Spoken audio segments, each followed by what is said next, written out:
আসসালামু আলাইকুম রহমতুল্লাহি ওবরকাতুহু।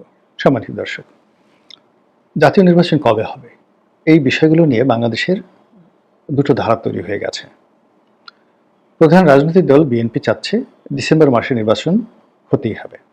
কোনো জানুয়ারি নেই, কোনো ফেব্রুয়ারি নেই, নো বাট, নো ইফ, কোনো ইফ নেই, কোনো বাট নেই, যদি কিন্তু ধারায় না তারা ডিসেম্বর মাসেই নির্বাচন হতে হবে।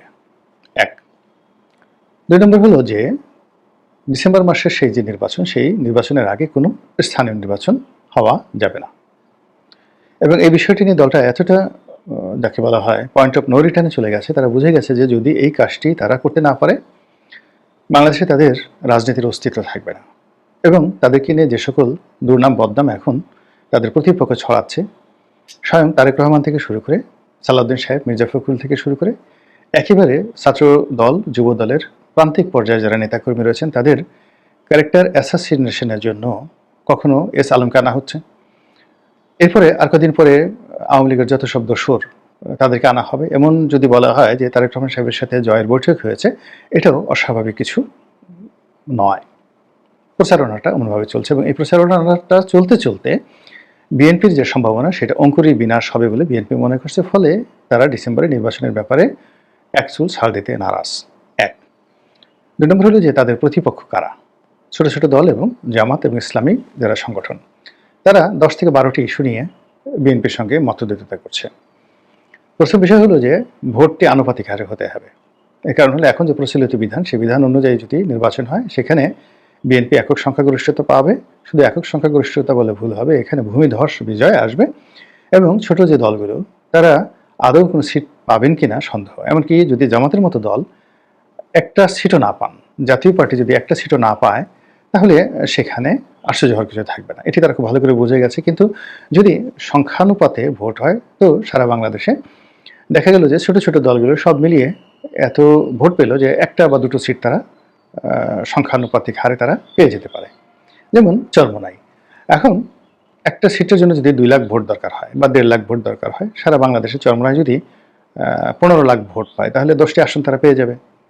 যদি জাতীয় পার্টি এই অবস্থা হয়, মানে সবচেয়ে জামাতের জন্য লাভবান হবে। জামাত অ্যাটলিস্ট ধরুন 30 লাখ ভোট যদি তারা কালেকশন করতে পারে বা 40 লাখ ভোট যদি তাদের হয়, তারা আলটিমেটলি 30, 35 বা 40টি করে সিট তারা জাতীয় সংসদে পাবে। এবং এই সমানুপাতিক হারে ভোটের ফলে পার্লামেন্ট একটি যাকে বলা হয় রঙিন বর্ণিল পার্লামেন্ট হবে, এটি সত্য। আবার সমস্যাও আছে। সমস্যা আছে যে যেই লোকগুলো কখনোই এমপি হওয়ার যোগ্যতা রাখে না, কোন একটি নির্বাচনী এলাকায় তাদের বিশ্বস্ততা নেই, কমিটমেন্ট নেই, সে সকল মানুষ যারা ডিজিএফআই থেকে, এনএসআই থেকে টাকা পয়সা খেয়ে লাফালাফি করেছেন, এই সমস্ত লোক দেখা গেল এমপি হয়ে গেলেন। আবার সমানুপাতিক হারে এমপি হওয়ার পরে তাদের কোনো নির্দিষ্ট নির্বাচনী এলাকা থাকবে না, অনেকটা মহিলা এমপিদের মতো তাদেরকে বিভিন্ন কনস্টিটুয়েন্সি ভাগ করে দেওয়া হবে তদারকি করার জন্য, এবং সেই এলাকায় তারা যাবেন, জনগণের সঙ্গে তাদের কোনো সম্পর্ক থাকবে না। এর কারণে তারা তো তাদের ভোটে নির্বাচিত হয়নি, তাদেরকে নির্বাচন করেছে দল, তারা সকল আনুগত্য দলের প্রতি প্রকাশ করবে, কিন্তু জনগণের প্রতি তারা কোনো দায়িত্ব এবং কর্তব্য পালন করবে না। এর কারণে জনগণের কাছে ভোট চাওয়ার জন্য তাদের যেতে হবে না।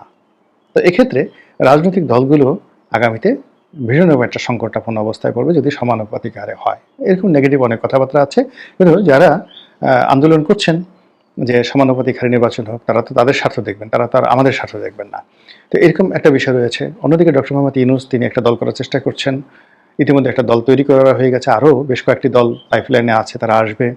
এবং এই সকল দলের পিছনে দেশি বিদেশি প্রচুর অর্থের বিনিয়োগ রয়েছে এবং তারা একটা ব্রিদিং টাইম চাচ্ছে নিজেদেরকে গুছিয়ে নেওয়ার জন্য, এবং সেক্ষেত্রে তাদের 2 থেকে 2.5 বছর সময় টালবাহানা করতেই হবে যদি তাদের পিঠের চামড়া রাখতে হয়। আর যদি ডিসেম্বরে নির্বাচন হয়, এই গত 6-7 মাসে যা কিছু হয়েছে সেটা সমন্বয়করা করেছেন বা ডক্টর মোহাম্মদ ইউনূসের যারা উপদেষ্টা রয়েছেন তারা করেছেন, সহকারীরা করেছেন, সবাইকেই কিন্তু একেবারে লাল বাতি জ্বালিয়ে দেওয়া হবে, এতে কোনো সন্দেহ নেই। কাজেই তারা তাদের সর্বোচ্চ মেধা, যোগ্যতা, কানেক্টিভিটি, পাওয়ার সবকিছু ব্যবহার করে এই যে বিএনপির যে একটা আলটিমেট টাইম, এই আলটিমেট টাইমটিকে তারা পিছিয়ে দেওয়ার সর্বোচ্চ চেষ্টা করবে। এরপরে কথা হচ্ছে যে সংস্কার নিয়ে। ইতিমধ্যে বেশ কয়েকটি সংস্কার কমিশন করা হয়েছে এবং সেগুলো রিপোর্ট দেওয়া হয়েছে, এবং এই সংস্কারের নামে তারা কিছু সময় ক্ষেপণ করতে চাচ্ছে।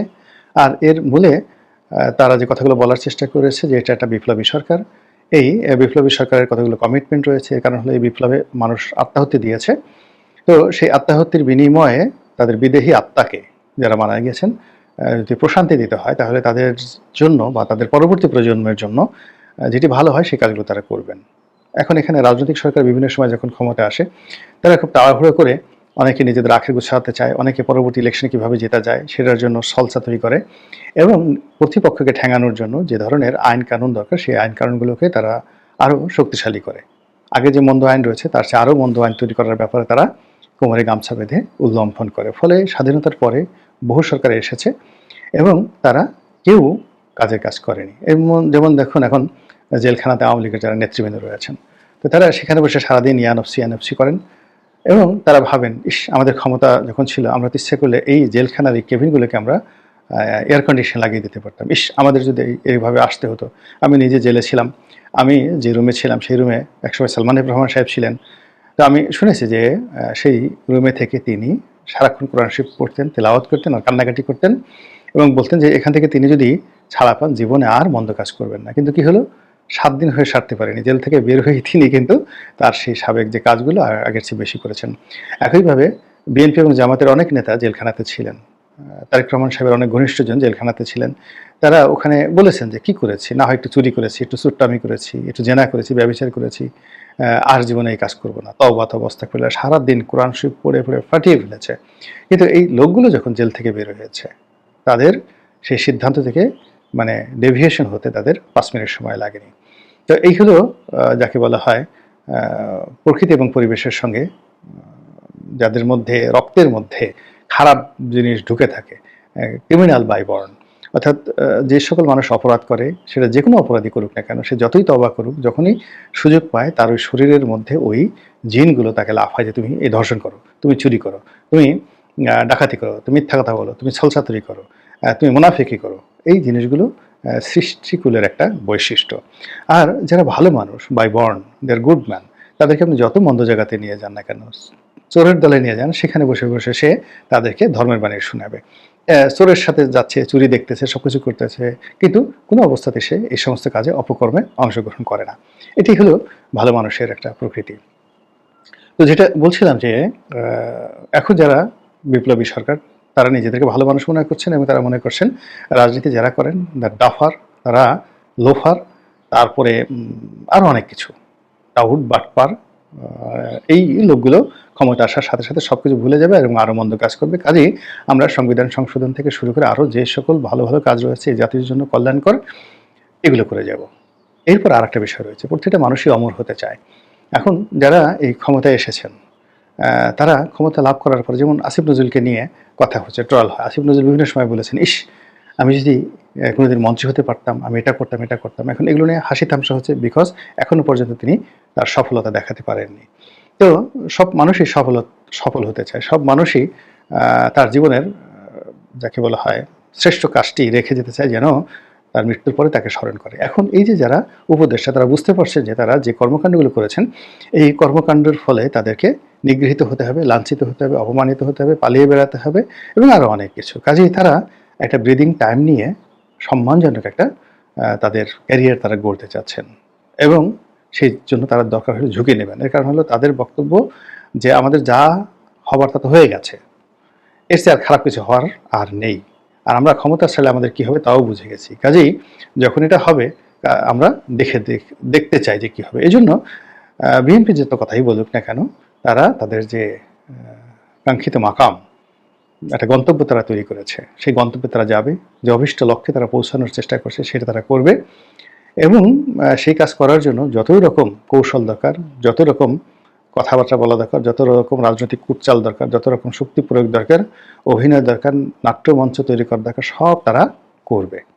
এখন তাদের যে অবস্থা, বাঁচলে গাজী, মরলে মানে এটা শহীদ বলা যাবে না, মরলে একেবারে জাহান্নাম।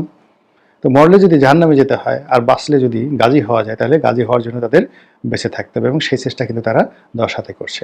আর অন্যদিকে তাদের এই যে মনোবৃত্তি, এটা বিএনপি বুঝে গেছে এবং বিএনপি জানে যে যদি ডিসেম্বর পর্যন্ত তাদেরকে অপেক্ষা করতে হয়, তারপর আগামী মার্চ এপ্রিলের মধ্যে যদি নির্বাচনের তফসিল ঘোষণা করা না হয়, তাহলে এই দল ধরে রাখা, দলের নেতাকর্মীদেরকে স্থির রাখা, এবং দলের যারা শীর্ষ নেতৃবৃন্দ তাদেরকে দুর্নাম এবং বদনাম মুক্ত রাখা খুবই কঠিন একটা বিষয় হয়ে যাবে।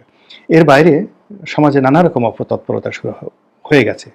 চুরি ডাকাতি বেড়েছে, রাহাজানি বেড়েছে, খুন ধর্ষণ বেড়েছে, ঘুষ দুর্নীতি বেড়েছে এবং আর কয়েকদিন পর যদি গুপ্ত হত্যা বেড়ে যায় তাহলেও অবাক হওয়ার কিছু থাকবে না।